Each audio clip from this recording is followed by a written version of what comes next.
I'm Deb Pervin with the Business Owners MBA, and today's Tuesday Tweak, we are going to talk about customer profitability.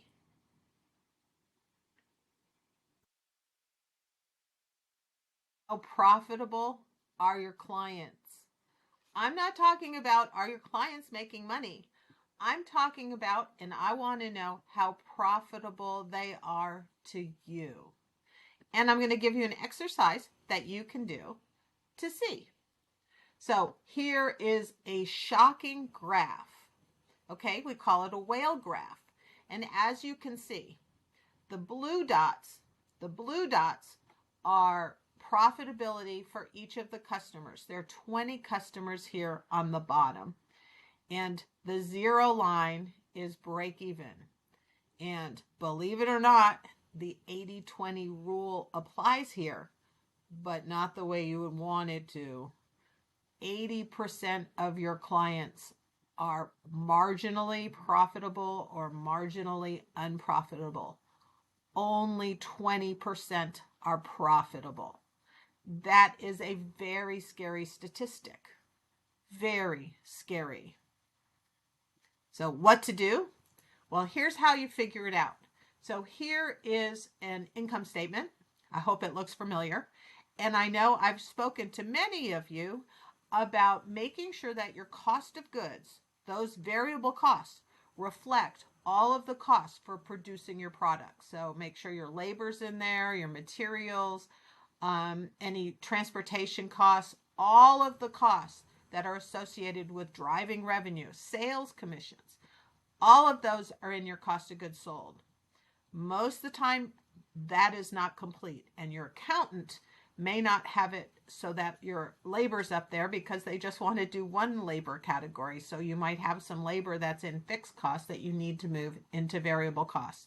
So throw all of your variable costs up there because that's where people get confused. They don't have all their variable costs up there, and then their fixed costs are much higher than they thought, and they're not profitable. They don't make a profit, which is obviously not the reason you're running a business. So here's a chart that you should make. So you see from the income statement we have here, our gross profit for this client is 35%.